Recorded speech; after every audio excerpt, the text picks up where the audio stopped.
Inter chemistry second part 3। इसमें आज हम पढ़ेंगे कार्बोक्सिलिक अम्ल। कार्बोक्सिलिक अम्ल का क्रियात्मक समूह है COOH। क्रियात्मक समूह है COOH, अर्थात ऐसे यौगिक जिसमें COOH लगा हो वो कार्बोक्सिलिक अम्ल समूह में आता है। जैसे HCOOH, ये है फॉर्मिक अम्ल। HCOOH, इसमें COOH लगा हुआ है तो ये है फॉर्मिक अम्ल। CH3COOH, ये है एसिटिक अम्ल। और C6H5COOH है ये बेंजोइक अम्ल। अर्थात ऐसे यौगिक जिसमें COOH लगा हो वो कार्बोक्सिलिक अम्ल समूह में आता है। इसके दो उदाहरण ये दिए गए हैं, एक उदाहरण ये यहाँ दिखाया जा रहा है। अब इसके विरेचन की विधियाँ देखिए, बनाने की विधि। नंबर 1 है RCH2OH, यानी ये है प्राथमिक एल्कोहल। इसमें KMnO4 की कुछ मात्रा और हाइड्रोनियम आयन की कुछ मात्रा मिलाते हैं तो कार्बोक्सिलिक अम्ल बनता है। यहाँ पे R लिया हुआ है, R एल्किल समूह है। यदि R बराबर CH3 एल्किल समूह लेने पर, अगर R बराबर हम एल्किल समूह में CH3 लेते हैं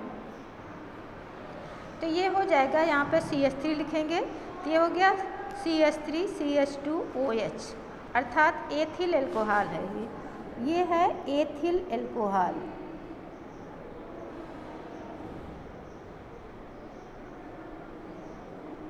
एथिल एल्कोहल में KMnO4 की मात्रा कुछ मिलाते हैं और H3O प्लस की कुछ मात्रा मिलाएंगे तो इसमें एसिटिक अम्ल प्राप्त होता है। एथिल एल्कोहल से एसिटिक अम्ल बनाया जा सकता है इस समीकरण के आधार पर। दूसरी बनाने की विधि देखिए, ये है टॉलुइन। ये है टॉलुइन, इसमें KMnO4 की मात्रा मिलाते हैं और कुछ KOH पोटेशियम हाइड्रोक्साइड की मात्रा मिलाते हैं तो पहले एक मध्य यौगिक बनता है और इसमें कुछ हाइड्रोनियम आयन की मात्रा मिलाने पर बेंजोइक अम्ल प्राप्त हो जाता है। बेंजोइक अम्ल ये भी एक कार्बोक्सिलिक अम्ल समूह का अम्ल है। तो बेंजोइक अम्ल हम टॉलुइन से प्राप्त कर सकते हैं इस समीकरण की तरह। टॉलुइन में KMnO4 KOH की मात्रा मिला के गर्म करते हैं, कुछ देर बाद इसमें हाइड्रोनियम आयन की कुछ मात्रा मिलाते हैं तो बेंजोइक अम्ल प्राप्त हो जाता है। अगली विधि है, ये है मेथिल साइनाइड। अगर R की जगह हम CH3 लेते हैं तो ये है मेथिल साइनाइड। इसमें जल की मात्रा मिलाने पर एक मध्य यौगिक बनता है। इसमें फिर कुछ जल की मात्रा मिलाने पर एसिटिक अम्ल बन जाता है। मेथिल साइनाइड में जल की मात्रा मिला के गर्म करेंगे तो एक मध्य यौगिक बनेगा एमीन। कुछ और जल की मात्रा मिलाने पर एसिटिक अम्ल प्राप्त हो जाता है। ये है एसिटिक अम्ल बनाने की विधि मेथिल साइनाइड से। आगे देखिए, ये है एथेनेमाइड। एथेनेमाइड में हाइड्रोनियम आयन मिलाकर गर्म करते हैं। गर्म करने पर एसिटिक अम्ल प्राप्त होता है और अमोनिया गैस निकलती है। इसी प्रकार बेंजामाइड में हाइड्रोनियम आयन मिलाकर गर्म करते हैं तो बेंजोइक अम्ल प्राप्त होता है और NH2 प्राप्त होता है। ये है अम्ल बनाने की विधि। इसमें हम एसिटिक अम्ल बनाने की विधि पढ़े और बेंजोइक अम्ल बनाने की विधि के बारे में पढ़ा। इसकी कुछ और विधियां हम बता रहे हैं आपको। ये देखिए, ग्रीनियर अभिकर्मक से, ग्रीनियर अभिकर्मक में कार्बन डाइऑक्साइड गैस मिलाई जाती है और कुछ शुष्क ईथर की मात्रा मिलाई जाती है तो एक मध्य यौगिक प्राप्त होता है इसमें कुछ हाइड्रोनियम आयन की मात्रा मिलाने से ये RCOOH प्राप्त होता है। अगर R बराबर हम CH3 लिखेंगे यहाँ पर, तो यही हो जाएगा CH3COOH, यानी एसिटिक अम्ल प्राप्त हो जाएगा। ये है ग्रीनियर अभिकर्मक से एसिटिक अम्ल बनाने की विधि।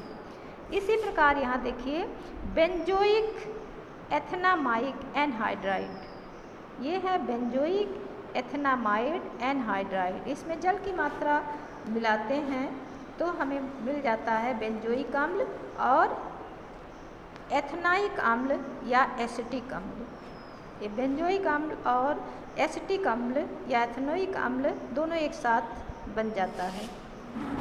ये है एस्टर, ये एक तरह का एस्टर है, क्योंकि यहाँ पर है C6H5COOR है, इसलिए यहाँ पर COO एस्टर समूह का क्रियात्मक समूह है। यहाँ पे COO लगा है, इसलिए ये एक तरह का एस्टर है, या इसका दूसरा नाम है एथिल बेंजोएट।